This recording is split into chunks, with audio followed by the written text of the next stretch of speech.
I think Aaron Glenn would probably be a little bit more motivated to take a job during this cycle than Ben Johnson. All right, welcome into the Breer Report for January the 7th. Black Monday has come. Black Monday has gone. We have 5 head coaching openings, and now we have 2 general manager openings. We're going to dive into a bunch of that here on this Tuesday edition of the Breer Report. And our first topic is going to be the top 3 candidates. I think it's become pretty clear over the last day or so who those 3 are.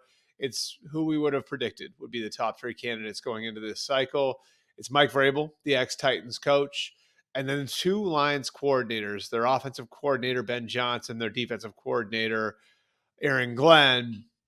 And there are 5 openings now. All 5 of those teams, I think, would have some level of interest in all 3 of these guys.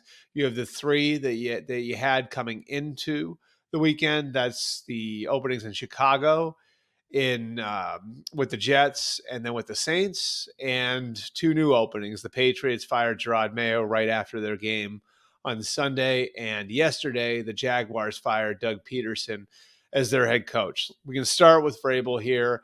I think very clearly over the last few weeks, he has been a name that has, and it's, you don't even want to say gotten hot. He's been a name that I think everybody knew there'd be a lot of teams that have interest in him coming into this cycle. He is going to start his interview process with the Bears. There's the obvious connection to New England. I think if Dallas had an opening, they'd be interested in him. And I don't think that he's going into this with the idea that, yes, I have my job. I know where I'm going. You know, he did interview with the Jets last week. Obviously, there's the speculation out there that would get the attention of the Patriots. I don't think that's why they moved on from Gerard Mayo. But, you know, there's the obvious fit there. So we can start with what I believe Vrabel would be looking for based on how things ended in Tennessee. I think he's going to be looking for an organization that will line up with him. I think he's looking for a scouting department, not that he can run, but one that lines up with him philosophically, that will help stock the roster with the types of players the coaches are looking for. You know, and then I also think that he's going to look for a trusting relationship with ownership. Remember, in Tennessee, the ownership situation really sort of turned on him over the course of his last few months there, where Amy Adams Strunk had been a big advocate of his. And that flipped over the last few months that he was there. And part of it was that Amy Adams Strunk wasn't in the building on a day-to-day basis. So I think having that sort of trusting day-to-day relationship with the owner is going to be important. Now, is that fit in New England? It could be. It certainly could be. I think you look at the Patriots situation, they've got $120 million in cap space. They've got a franchise quarterback in place in Drake May. And Vrabel does have a relationship with ownership in place. Of course, that was on display last year when he was inducted into the team's Hall of Fame. Now, the flip side is the roster is in really, really rough shape. And it may take more than one offseason to get to where you need to be to contend. There's also the environment in New England right now, the expectations. The temperature has been turned up to 100 on a lot of things there. And I think there are some outgoing coaches with the Patriots that would tell you that things have gotten toxic. And that the organization now is one of those that is affected by the environment. So that's certainly something I think any candidate would take a look at and consider when they're looking at the viability of the job. It's something I think Mike Vrabel would consider. Again, he is interviewing with the Bears. I think the Bears are a really interesting fit, just as far as like a city and a football coach. I don't think you come up with a better fit than the Bears and Mike Vrabel. Vrabel's also maximized players over the course of his career, something that, you can see very clearly. You can see from his work in Tennessee. It's with Ryan Tannehill, of course, getting the most out of Ryan Tannehill. It's also Derrick Henry, who hadn't done a lot before he got there. He helped turn Derrick Henry into one of the best players in all of football, not just at his position. Jeffrey Simmons, developed by Vrabel. Kevin Byard, guy who's maximized under Vrabel. I think the Bears would look at it and say, here's a guy that can maximize what we've got on our roster and also be the sort of leader of men that we're looking for. I think along with Ben Johnson, Glenn and Vrabel have been 2 names that have been at the top of Chicago's list since they let go of Matt Eberflus. So I think Vrabel is going to have an interest in the Bears job. And I think it's going to be on him then to figure out whether or not he can find the sort of alignment with Ryan Poles there that he's looking for. He and Poles were together in Kansas City for 2 years. Now, I don't want to make too much of that. Poles was a scouting assistant at the time. Vrabel was a player. But Poles also came up under Scott Pioli, meaning that he has familiarity and experience working in the grading system that Vrabel has been in the past. So, like, I think finding a level of alignment with Poles and then finding a level of trust with ownership and Kevin Warren would be important there. Again, I think Vrabel's going into this unsentimental with an open mind, with the idea he wants to go somewhere where he can legitimately compete for a Super Bowl and compete for a Super Bowl fast. And the Bears are probably a little closer to contention than the Patriots are. Again, I think the likelihood would be that maybe that he would end up in New England, but I would not rule out the Bears. I would not rule out the Jets. I would not rule out the Saints. There are strengths to different openings, And again, if the Cowboys were to come open, I think he'd be high on the Cowboys list. You can say similar things about Ben Johnson and Aaron Glenn. They're going to be on a lot of people's list. Now, I think there's going to be two different approaches there between the two of them. To me, like Ben Johnson, it's like we've said over the last month, he's going to be looking for alignment with the general manager, and he's going to be looking for an owner that's willing to look at the mistakes of the past and go in and fix them and be part of that partnership and fixing them. If it sounds familiar, that's exactly what he's experienced in Detroit, and seeing the alignment between Dan Campbell and Brad Holmes, and also seeing an owner in Sheila Ford Hamp who's been willing to go in and fix the mistakes of the past and has been willing to fall on the sword and say, we're going to take the time to fix this.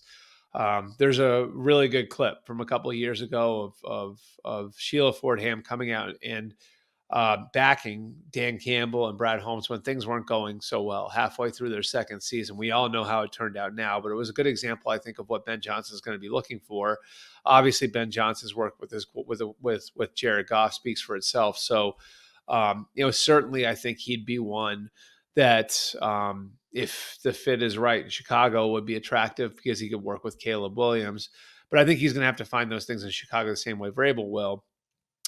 Aaron Glenn, I think, is going to be a fit a bunch of different places. He was a player in New Orleans, and a coach in New Orleans. He played and was drafted by the Jets. So he's got strong connections with both New Orleans and the Jets. I think both those jobs will be attractive. I think he's in a little bit of a different place than Ben Johnson is. Ben's a young offensive coach. He can afford to take his time. Aaron Glenn's a little older. He's also a defensive coach. And so I think with guys who are older and coach on that side of the ball, your stock can be a little bit more volatile.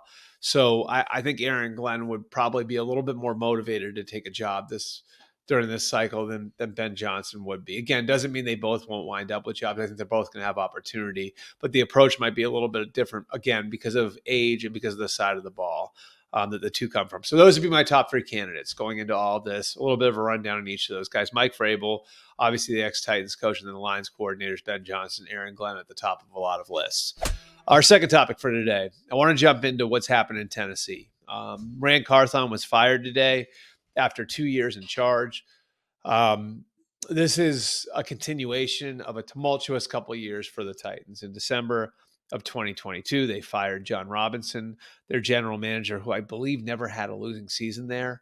And part of that was, where they were organizationally and some of the decisions that they'd made. And the A.J. Brown thing was obviously a lightning rod there, that decision to trade away A.J. Brown. And there was a loss to the Eagles that year where A.J. Brown had a big game.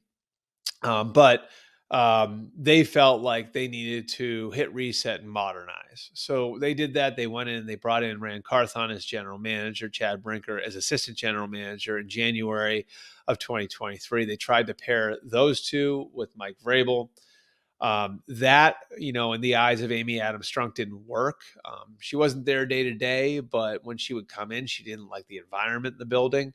And so she winds up walking away from Vrabel in January of 2024. At the same time, at that point, they decide to elevate Chad Brinker, who's a brilliant football guy, came up in the Packers organization, worked in scouting, then went and got his MBA at Kellogg, worked under Russ Ball for a time in Green Bay. He's got a varied experience, analytics, cap, player personnel. He's done all of it. So they elevate Chad Brinker to be the president of football ops. Well, why'd they do that? Well, they did that because they felt like they needed somebody to set things up on the football side, because their team president is more of a business side guy, and make sure that everything's aligned and make sure that it all works together. So Chad Brinker is named the president of football operations in January of 2024.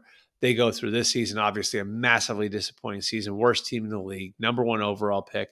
after hiring Brian Callahan as the coach, and now it's Ran Carthon who's taking the bullet in January of 2025. This obviously looks really, really messy. I do think in Brinker and Callahan, they have two really, really good pieces. I think I tell you, like I think Brian Callahan was one of the brightest head coaching candidates of the last decade. And I think the people in Cincinnati would tell you this. I think Joe Burrow himself would tell you this. I think the receivers there, T. Higgins, Jamar Chase, would tell you how good Brian Callahan is at his job. And I think that they need some time. Obviously, they hitched their wagon to the wrong horse, and choosing to go forward with Will Levis as their quote unquote franchise quarterback in 2024. They know they need to fix that position. They've got the number one overall pick to do it. Now they'll bring in a GM. I think the biggest question is, how is that GM job perceived? Is it a full GM job? Is it GM light? Sort of feels like it'll be like a GM light type of job. But one relationship I think that's worth paying attention to here is the one between Chad Brinker and Ian Cunningham. Those two know each other. It wouldn't stun me if Ian Cunningham, the Bears assistant GM, gets a real look there. Cunningham, one of the rising names in the personnel community. And then maybe they can bring together the organization in a way that they just frankly have struggled to do over the last couple of years. Finally, our third topic, where the Jacksonville Jaguars are. They make the move that everybody expected on Monday, finally walking away from Doug Peterson after 2 months of speculation that they were going to do it. And there had been some rumors over the last month that they were going to hang on to Trent Baalke. I think most football people thought there was no way it would actually happen. Well, here we are, and it's happened. They've moved on from Doug Peterson. They have Trent Baalke as their GM. And if you look at Trent Baalke's history, it precedes him. He initially became the 49ers GM in 2011 after his boss, Scott McCloughan, was fired less than a year earlier. He was put in on an interim basis. Eventually, they removed the interim tag. They pair him with Jim Harbaugh. That goes great on the field, but over time, those two wear on each other. There was feuding between the two of them, and you get to the end of Harbaugh's time there in 2014. It's Jim Harbaugh getting the gate. Trent Baalke stays. He survives the firing of Harbaugh. His handpicked successor, Jim Tomsula, he winds up getting fired after 2015. Baalke survives that. So now he's survived the firings of Mike Singletary, Jim Harbaugh, and Jim Tomsula. Finally, a year after that, he and Chip Kelly are fired together. There was a thought that Baalke was toxic at that point among NFL people. Well, you hit the reset button again. A few years later, he's brought into Jacksonville to be David Caldwell's number 2 in 2020. David Caldwell is fired 9 months after that. I believe it was somewhere around 9 months after that. They elevate Baalke on an interim basis to be the general manager. Then Doug Marrone gets fired. Baalke remains. They hire Urban Meyer. Urban Meyer is really concerned with strength and conditioning and sports science and building a new facility and all of these different things. He's okay with keeping Baalke as general manager. A year after that, Urban Meyer is fired. Baalke remains. Doug Peterson comes in as the head coach after initially having concerns about Baalke. Those two are paired together. There's feuding at the end. There was division over the presence of offensive coordinator Press Taylor. There was Baalke strongly pushing change on the staff. Ultimately, it was not in a good place at the end. And now, what do you know? Baalke survives again.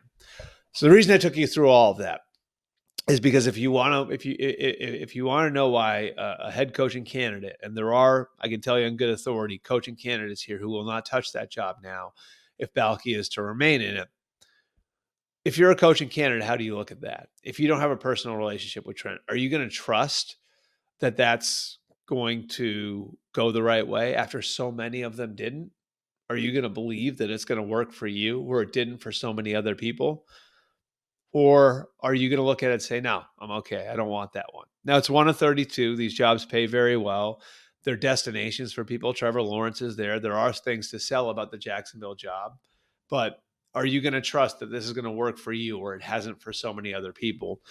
And I think that's something to consider if you're Jags owner Shad Khan, who ultimately is the one that makes these decisions. He hedged a little in his video conference with media yesterday in saying, and not 100% committing to Trent Baalke if a new coach were to come in and want that change as a condition of his employment. So I think it's certainly possible that the Baalke may wind up being gone if Shad Khan finds a coach he wants and decides it's worth walking away from my general manager for it. But this is not a great place to be. So I'll be honest. I don't really understand the decision making here, unless it's just to have Trent Baalke set up the search and then make a decision on his future in a few weeks when they pick a head coach. We'll see how all that plays out, but it could wind up costing them a shot at a guy like Ben Johnson, which I would have told you a couple of weeks ago. If this is a clean sweep, Johnson's best fit might have been in Jacksonville. So we'll see what happens. Again, we got a long ways to go with all of this over the next few weeks. Appreciate you guys coming out. We will be back with the mailbag on Thursday morning. Another edition of the Breer Report coming for you on Friday. Appreciate you guys coming out. With all of the things to look at with Black Monday, we'll have a lot to look at going forward. We'll be previewing the playoffs later in the week. And keep it locked on the mmqb.com. A lot of great content going up there over the course of the next few days.